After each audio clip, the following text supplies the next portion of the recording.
on Indie Style, we'll feature successful entrepreneurs from across the globe who are making incredible strides in their industry.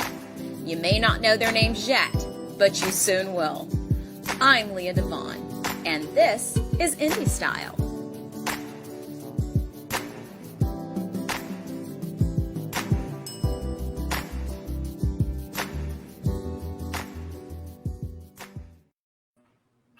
Hello, everybody, and welcome to Indie Style. I am your host, Leah Devon. You know, I always say we have a really great show planned for you today, but we really do. We have a musician, a music producer, a songwriter, composer, and also an audio engineer. In the industry, everybody knows him as Sonix, Tim Rouse. Let me tell you a little bit about this incredible entrepreneur.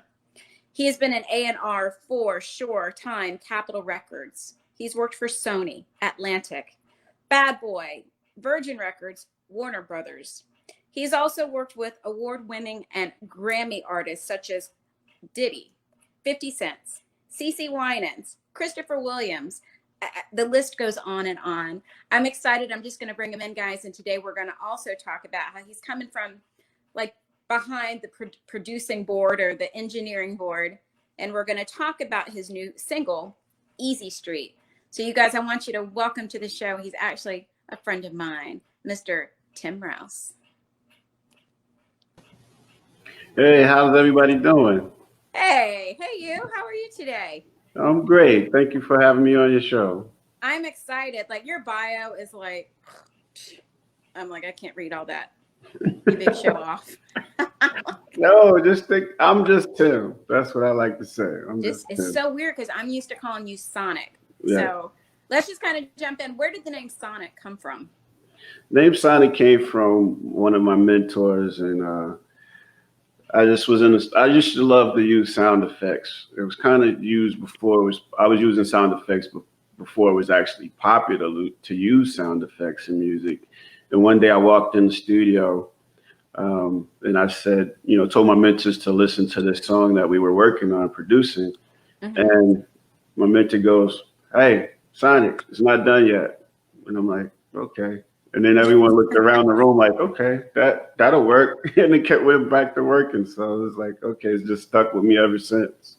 Well, you're Sonix to me. I mean, of course, you're Timothy Rouse, which is the official name, but you're going to always kind of be Sonix to me. And, guys, we go way back. Sonix is just such a gifted, talented artist, musician, engineer. How did you kind of get your start in the music industry? Well, as a kid, I was a child musician. I grew up playing instruments in school and church, and I came out basically beating on mom's pots and pans, and eventually she got tired of that and brought me a drum set. And so 5 years old, I was playing drums, and my grandfather gave me his guitar at 6, and then I just had an ear for bass, and I wanted a bass, and so I just kept adding to it. And so I found my dad's Army 2-track. You heard it correctly. 2-track in the basement as a child. And I realized I had all these ideas in my head that I wanted to get down. And how do I create music, get these ideas out of me and express myself? And I realized all the ideas I had in my head, I would have to have 5 other guys, 7 other guys, 8 other guys. And then I would have to schedule those guys. When can we get together and play in the sandbox? And so as a kid, I said, no, I got to figure out another way to make this happen. Mm-hmm. But then I got to teach it to them. And then I got to hope that they play it back like I hear it in my head. Right. So I found this 2-track in the basement, and I had instruments. And I realized it had an aux input on it where I could just overdub. And that's where I started learning to record and program. As a kid, maybe 10 years old, I started recording. So you did that really young. So, when I read your introduction, I talked about, I know that you grew up in Manhattan, New York, one of my favorite places to visit. You're a New Yorker. Mm-hmm. And that's where I met Sonix many, many years ago. And, let me ask you, because you've just done so much since we've last seen each other and spoken. Mm-hmm. And I know that you've been an A&R at like a record label. How does that even come into fruition? How did you become an A&R for some of like the top major record labels in the industry? Well, you just keep working. and the artists I was working with and producing with, I was fortunate that to pick up off of that as a child, that those records started to sound like something from my bedroom. And so artists would come by and record in my bedroom. I would always add more equipment. And so as you progress, and I'm producing records, I'm engineering records, I'm also a musician traveling and playing on tour. And so working with a group of producers, those relationships start to form with the record labels. And just keep working and making things happen little by little. It starts to be a seamless woven thread that you just keep moving forward. And next thing you know, hey, people are handing you bags of records.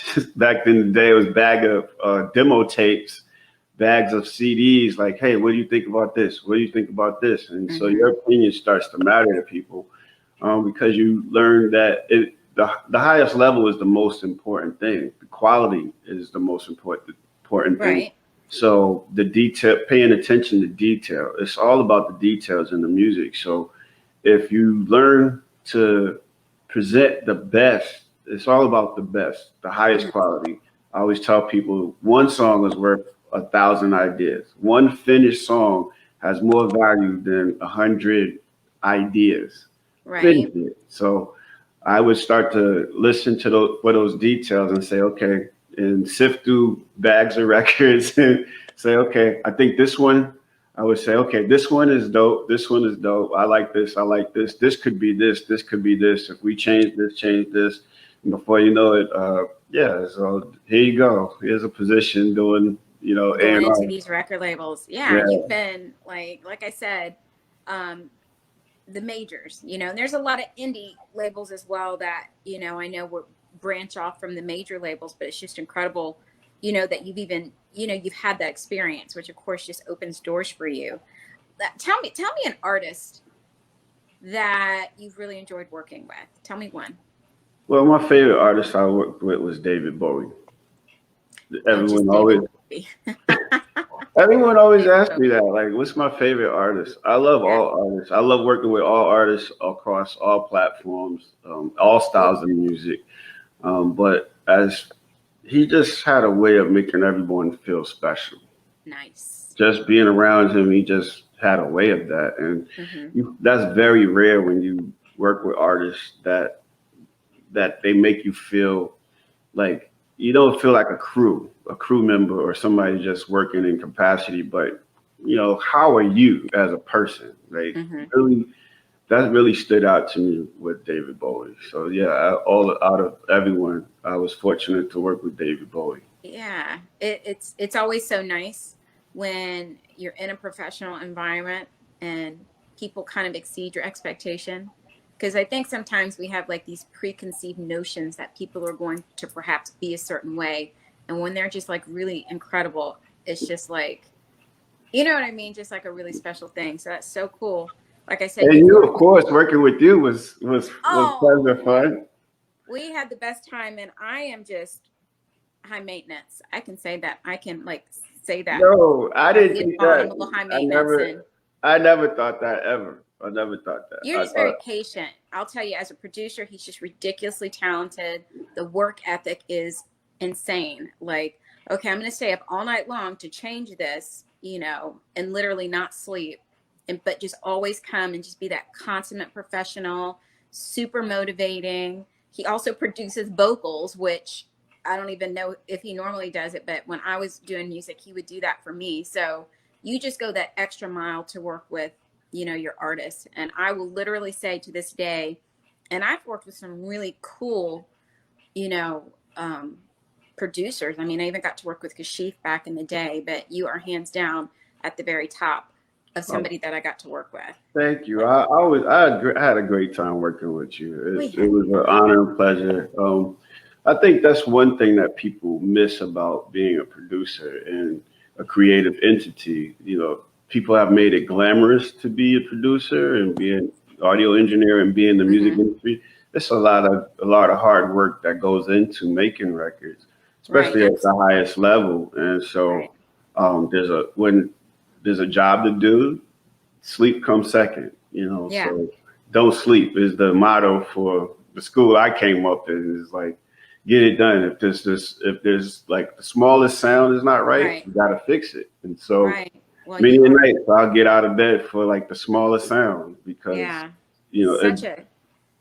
just super gifted and just so hardworking, and you do make your artists feel incredibly special. But the thing that's so interesting is now you've decided to kind of, I called you, we spoke the other day. I was like, okay, so you're kind of being the Pharrell, you're stepping from behind the producer, taking off that hat. Tell us about your new single. It's called Easy Street, correct? Correct. So I look at it like this, there's a face of a franchise. So for every artist, there's, tons of people you may never have heard of that's, pouring into artists. And so my whole life, I've been pouring into other artists and other entities, labels, churches, schools, you name it, I'm pouring into it. So at some point, the music industry has changed greatly. And producers are artists and artists are producers. And the lines are becoming more and more blurred, where everyone is just being creative and saying, this is what I believe in. So they're just going for it, which is this, because of technology, it's changes so much where you could just be creative and you don't need those $3, $4, $5 million studios now. You could do so much at home now. So it's changed in that manner where it's actually giving the keys back to the creative entity. So at this point, I feel like it's graduation time for me. Like, let me just do me for a little bit and just be creative. No, that's great. And so that's my single that's out now. I chose to go the jazz route because I've always been a musician my whole life. So let me be a musician and be an artist and graduate, and I'll be the face of the franchise on this one. So it's graduation day for me. So, and I'm having tons of fun. It's just liberating to just be creative and that market. So I've decided to do contemporary jazz, which allows me to fully be a musician, play what I feel, and express myself, and still create great songs and vibe. I think it might be a little bit left of just contemporary jazz. Here's some other elements that maybe never heard in this market before. So I'm embracing it, and so far it's just been great, wonderful feedback, and people embracing what I'm doing right now. So I'm grateful. Yeah, it's beautiful. I mean, I got a chance to hear it a couple weeks ago, and I was like, that's just so sonic, because I know how you are as a producer. So I was like, it's so authentic and so true to you, and just so smooth, and just so, it's that kind of music that will be timeless, not a fad or something like that. I can listen to it now, I can listen to it in 30 years. And that's kind of what I love, and there's such a market for that type of music, which is, it's universal and so incredible. But what I want to do is, that's my purpose. I want people to be able to listen to it, not only today, tomorrow, and have something to enjoy with. This is just something that feels good. You make your music from your heart, make it honest. You can't go wrong. You can never go wrong making honest music. And there's something back to the people where they feel like, like you can dance and something to feel good. Like I feel like music is kind of missing that now, where, can you feel good about it? Is it something you're going to want to listen to? So when I, talk to other people or other artists or other creatives, I say, hey, think about this. What kind of legacy are you leaving behind? Are you leaving something behind that anyone is even going to want to listen to 5 years from now, 2 years from now, 5 years from now, 10 years from now? So, music always elevates and changes, but if you make it from an honest place and not just trying to fit in for the moment, then I think you'll leave something lasting. I agree. Well, Mikey has I think it's like your EPK, so people can kind of see you in action and what Sonic is and what you look like when you're doing your thing. So let's take a look at your EPK. Thank you.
feel like if you keep certain elements, and keep a certain level of passion in the music, and you make your music from the heart, I think people receive that. They know, like, they can feel where your music is coming from. They can feel where you're coming from with your music.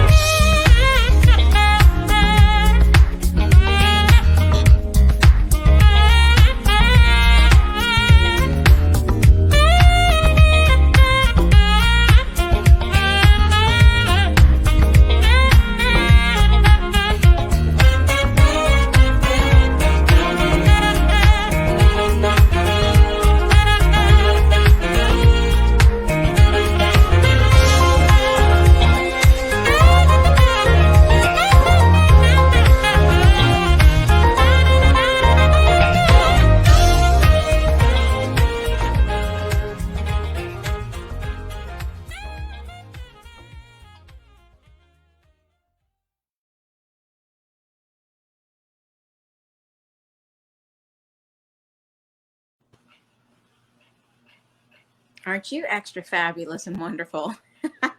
Let's have some fun. That's what it's all about. That was so good. When I saw it before, I was like, that is just incredible. It's just so incredible. So listen, this is my favorite part of the show, when I get to ask, like, give me a tip or two of success.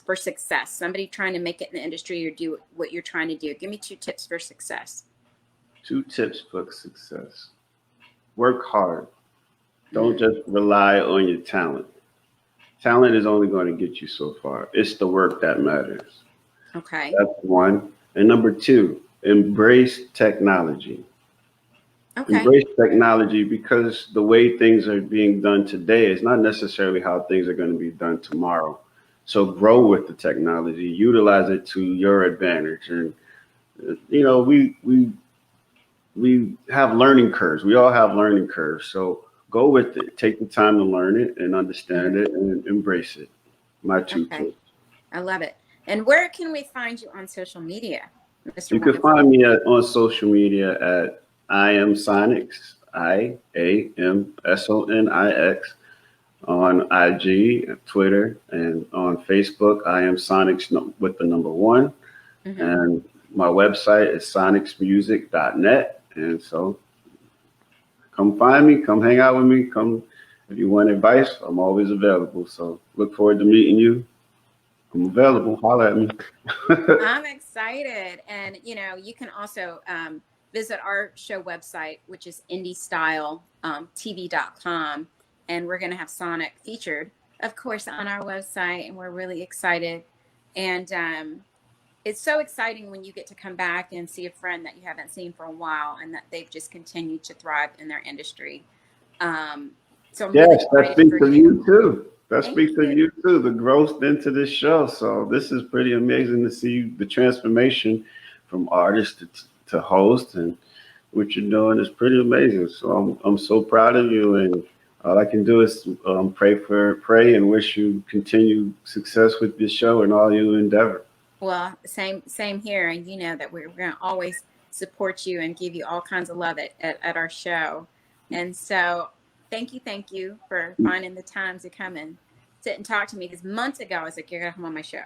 Or a year ago, I was like, what are you doing? Because I've been watching you, So mm-hmm. I'm glad that you're letting us kind of share your new single and all the great things that you're doing. I'm so happy for you, because you're a really good person. And when good things happen to really good people, it's just incredible. So continued success. And so now that we've connected, we're going to continue to stay in touch. And absolutely. And thank you so much for having me. Thank you, Indie Style TV. Thank you, everyone, for just having me. I appreciate it. And I look forward to catching up again real soon.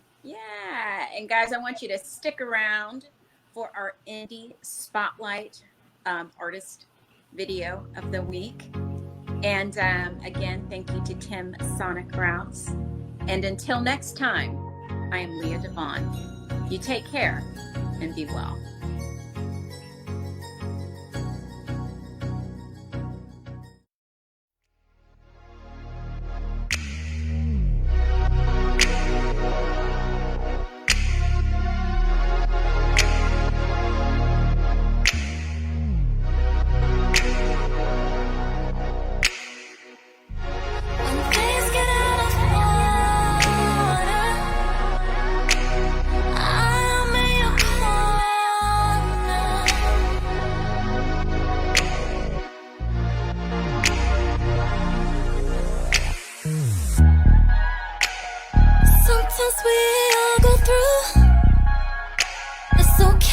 'cause I do too.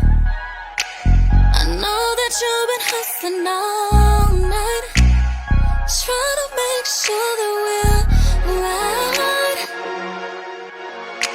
Oh baby, oh baby, oh baby.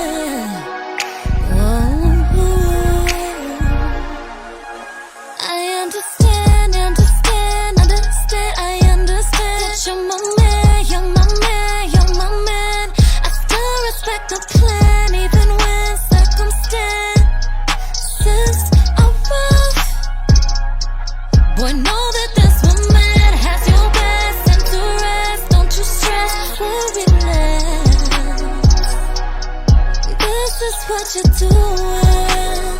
You're in love. You stay down like 4 flat tires. You're my heart's desire. You ain't gotta worry about a thing. You stay down like Michelle did Obama. No fighting or drama. You ain't gotta worry about a thing. You can trust me with your weight. Cold in the safe. I never have to lie to you. Some things you just can't replace.